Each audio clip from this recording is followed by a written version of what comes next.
Hello and welcome to this Kali Fundamentals video. I'm very excited to be with you here today.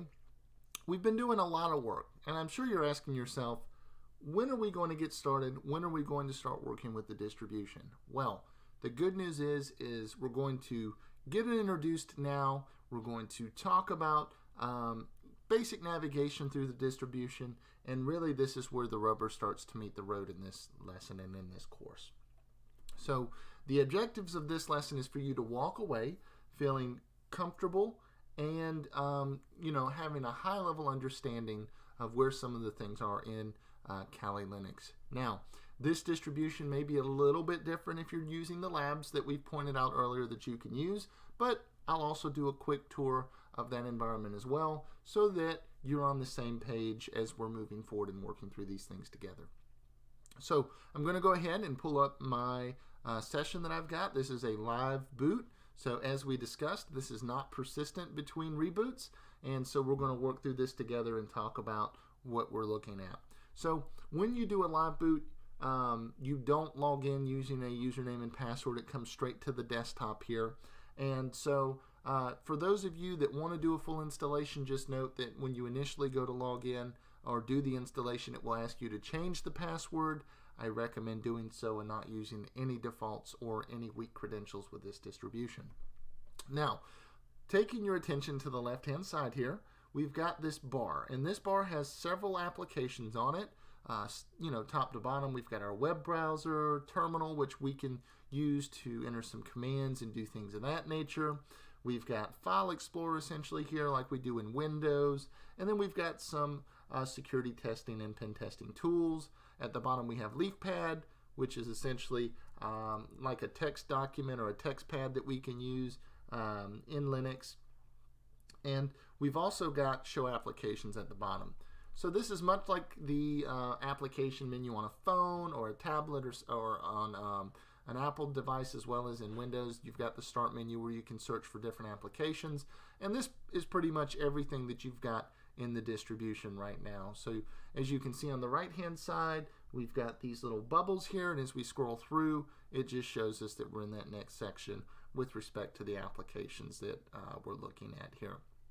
Now, if at any point in time you've got something you're looking for, like Nmap, or let's just say disk utilization, you can start to type that if you know what you're looking for. And oh, look, there's my disk utilization or disk thing here. So I can click into that, and it shows me my current home directory, and then I can click into the actual disk that I'm using, and it starts to go to work and show me some things here.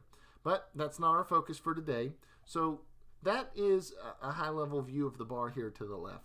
Now, in the top right-hand corner, you've got what's kind of like a start menu would be to Windows, and that you can drill into that, and you've got some different settings and things you can do here.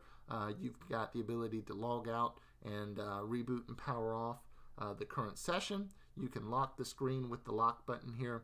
And then in the bottom left-hand corner, we've got our settings button. So this will pull up a menu that we've got here. So we're in details right now, and we've got users here. But if we back out, we'll notice that we've got a number of different settings and areas that we can go into. So if you plan on using the distribution day to day and you want to do some customization, we've got backgrounds, notifications, search region and language. So if you want to change the languages and the format of those, you can go in here and do whatever is going to best suit you and your needs.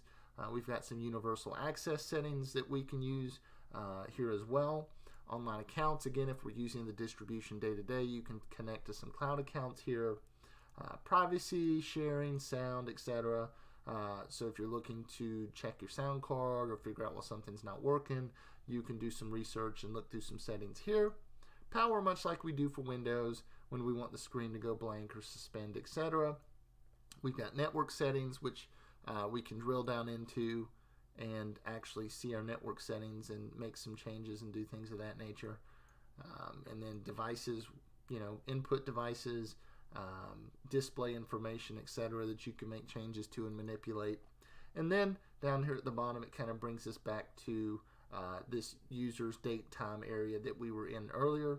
I do recommend, if you're going to use the distribution for day-to-day tasks, that you add a user to this that does not have root privileges. Right now, running as the root account, If you make a mistake, accidentally delete a file that you don't mean to, if you're exploring the distribution and you make a mistake, that could cause a lot of trouble for you. So I always recommend that you add a user that doesn't have administrative privilege, and you use that user as you're exploring and looking through some things and learning the ropes. But of course, when you need to do some security testing and you're needing to use some of the tools and things of that nature, you're going to want to run as your administrative account in this case, which is root.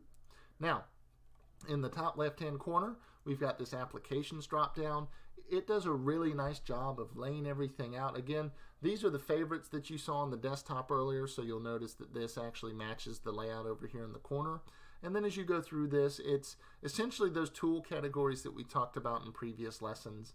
You'll see that some tools or applications are in multiple areas, but essentially each of these categories is, got some applications in it that'll help you to do things like post-exploitation techniques or exploitation tools, reverse engineering, etc. And then at the bottom, you've got some usual applications, accessories, calculator, things of that nature, etc. that you can use and mess with there. Now, that's essentially a very high-level overview of some of the locations and things of that nature. The one thing I do want to mention is you do have that File Explorer here, as well as Places at the top, which is much like the component that you have under your user account in Windows, which gives you your desktop folder, documents, downloads, etc., and then computer, which will allow you to browse into some of the other directories. So this is your home directory here, which is essentially where your stuff lives, right? It's much like your user profile in Windows. Everything outside of this is very much system and applications and other things. So like we said, if you accidentally delete something here, you may have to reinstall the distribution. A tool may not work later. So just be cautious as you work through this. Now, this would be what you'd be looking at if you had just installed Kali, or maybe this has changed since this distribution and now you've got something different you're looking at. But those are the kind of high-level details there. So let me go ahead and show you a lab environment that we had discussed earlier in our lessons as well. So right now on Cybrary, I'm looking at the Host Data Integrity Baselining Lab. So we're going to launch this real quick. And what you'll see here is once this gets up and running, there's actually a Kali virtual machine that's in this lab environment. And so if you're not looking to install everything and do all the work as far as like downloading the hypervisor Kali, getting that running, getting that going, you can just log in and get started right away here. So you'll note that the password for this is Tor. Typically with the Kali distribution, you're going to do root as the username, Tor as the password. And instantly you'll see there's a few differences here. We don't have the favorites bar. The icons look a little different. But as you can see, we still have system settings. Some of those other areas are now broken out a little bit more. So really just get familiar with the distribution that you're going to enjoy using that's going to be the most beneficial to you. Applications here a little different. They've got a Kali directory that actually has those tools broken down into the same categories we were looking at earlier. So depending on the distribution that you're using, you're just going to want to get comfortable with it. As we get into the courseware, we're really going to be working out of the terminal here. And so you can follow along in any of the exercises that we'll be doing or lessons that we'll be doing with this lab environment if you choose to use it as well. And so with those two things in mind, that is essentially what we're looking at with respect to getting comfortable with the distribution. You need to really, as I would say, bust your knuckles on it. Break a few things, get into a few things, check some things out. Don't do anything illegal, of course. Don't try to hack any IPs or do any fancy, tool utilization at this point in time. Just get to know the distribution, get to know where things are at, do some additional reading, and get to understand what's really going to work for you and what you're going to enjoy seeing and how you want to have it laid out. Now, in summary, this lecture we took a brief look into the kind of Kali desktop and how things were laid out. We looked at, of course, the version that we recently downloaded as well as the version that's available to you in your labs. And we got a feel for where things are at and what things do at a very high level with respect to what's under settings and what we have as far as applications and things of that nature. And so I want to thank you for your time today, and I look forward to working with you in the future.